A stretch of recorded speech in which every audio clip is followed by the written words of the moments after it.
जी हाँ, त्योहारों के सीजन में कौन खूबसूरत नहीं दिखना चाहता। और जब ब्रांडेड कपड़ों की बात हो, चाहे वो रेमंड्स हो या सियरा, दिनेश हो या दिग्जाम, विमल हो या रेड एंड टेलर, जी हाँ, अब हर कंपनी के पैंट शर्ट, पठानी कुर्ता पैजामा, ढोलना की शेरवानी शर्ट, वो भी कम दामों में आपके खंडवा शहर में पैराडाइज शूटिंग शर्टिंग पर। तो अगर आप भी खूबसूरत दिखना चाहते हैं तो जल्दी चले आइए। हमारा पता है पैराडाइज शूटिंग शर्टिंग, खड़गपुरा मस्जिद के सामने, खंडवा। अधिक जानकारी के लिए संपर्क करें। सबसे मिलने आए थे, क्या मांगे हैं और क्या चाहते हैं? हम लोग श्रीमान कलेक्टर महोदय से निवेदन करने आए थे कि जो 31 मार्च से जो हमारे इंजनों को बैंड करने की बातें चल रही है, तो इस विषय में श्रीमान जी से निवेदन ये किया है कि हमें समय अवधि दी जाए और इसका एक स्थायी समाधान निकाली जाए, जो हमने निम्नानुसार लिख के दिया है साहब को, कि जिससे जनहित का भी फ़ायदा होगा और नाविकों का भी फ़ायदा होगा। उसमें हमने मांग रखी है कि ओंकारेश्वर डैम से 3 किलोमीटर नीचे संगम घाट पड़ता है, उससे 100 मीटर दूर एक स्थायी रपटे का निर्माण किया जाए, जो 3 से 4 टरमाइन का हो।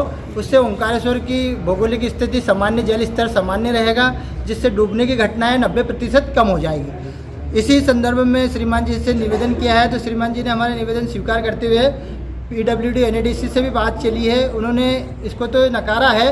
बाकी जो आवाज़ की बातें हैं, ध्वनि प्रदूषण की बात है, वायु प्रदूषण की बात है और जल प्रदूषण पे, तो उन्होंने श्रीमान जी से हमने निवेदन किया है कि सब हम इससे कम इसकी आवाज़ कम करेंगे, कम से कम इसका धुआं कम करेंगे।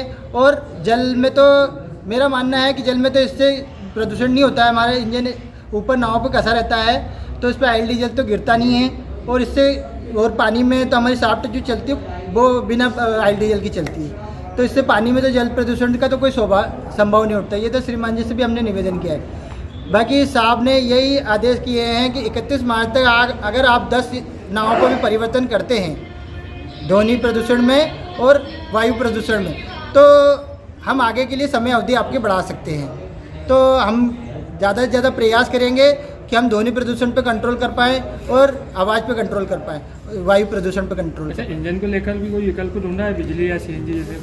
विकल्प ढूंढ रहे हैं, अभी पेट्रोल वाले भी इंजन आ रहे हैं जिसमें 50% आवाज़ कम आ रही है, और जो बैटरी वाले इंजन है जो उसके लिए हमने कापड़िंग जो हमने रपटे की बात की है, अगर वो रपटा बनता है तो वो इंजन भी स्वाभाविक बात है चल सकता है ओंकारेश्वर क्षेत्र में। प्रशासन से कुछ मदद की मांग की है? प्रशासन से मदद की मांग की श्रीमान कलेक्टर महोदय ने भी हमको आश्वस्त किया है कि किसी भी बैंक से आपको सुविधाजनक लोन उपलब्ध करवाएंगे और आपको लोन उपलब्ध करा के आपको इंजन चलाने में मदद करवाएंगे। तो कितनी नाव चलती है वहाँ से, कितने लोगों का रोजगार है? यहाँ से 1000 परिवार जुड़े हुए हैं, जिससे 300 से 400 नावें हैं, वेद अवैध मिला के दोनों, तो दोनों नावें मिला के 1000 परिवार उससे जुड़े हुए हैं। आपका परिचय? भोलाराम केवट, नाविक संघ अध्यक्ष।